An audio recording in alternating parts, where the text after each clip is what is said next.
daripada telur yang kita dapatkan ni, kat sini 4 biji kan.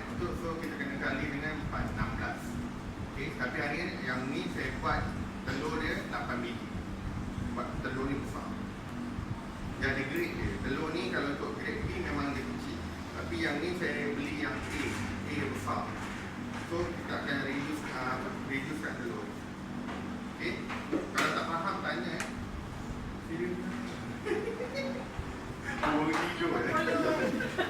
Tak tidur dia semalam, excited. Ya ke?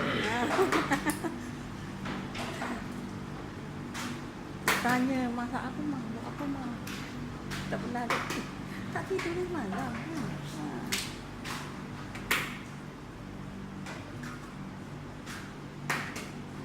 Dia kiki 2-3 pagi budak kiki. Telur ni kena basuh dulu tau. Ni sebab apa saya suruh basuh. Telur ni dia ada apa? Apa nama? Zahara letak nama tak mana. Dia tak nama. Telur ni ada apa? Kalau dia lepas dia bertelur, dia keluar apa? Air kan? So kita kena basuh ni. Sebabnya bila kita telur kalau kita tak basuh, hukum dia apa? Cepatlah dia. Hukum dia haram kita sebab dia Najis. ada najis. So jangan risaulah kalau misal kata untuk homemade, kalau kat luar ke kita tak tahu kat kedai, kita tak tahu kalau kedai Cina kalau untuk kek memang dia tak basuh lah. Kita tahu tu. Tapi kalau muslim mana saya ajar kids ke apa ke, dia akan ajar dia orang basuh telur. Mak-mak dia pun tahu kalau tak basuh telur maknanya dia dah bagi anak dia makan nasi.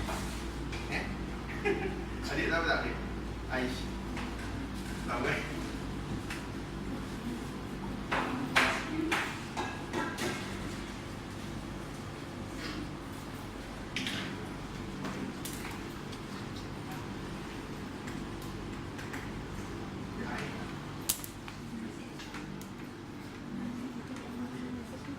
Okey, mai datang ni.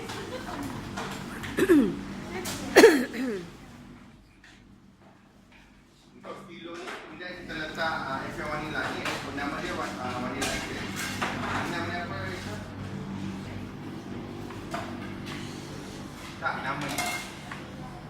Ni untuk apa? Ini untuk dia nak hilangkan bau telur. Sebabnya bila kita terlampau banyak telur dalam ni, kemudian bila kita jual kan, jual dekat kita punya customer, waktu nanti customer dia tak suka. Sebab kita kalau buat blueberry vanilla, kita kena letak vanilla. So dia hilangkan bau telur. So kita letak 4. Sebabnya kita yang tadi kan saya kata 4 kan, jadi ni saya tambahkan jadi 4.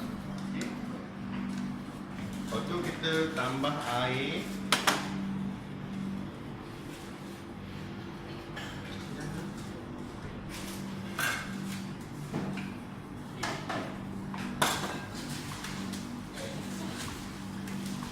Nanti kalau balik rumah, kalau tak tahu nak buat boleh tanya mak dia ada kan, boleh tanya saya macam mana nak buat kek ni. Ni kek span nama dia kan?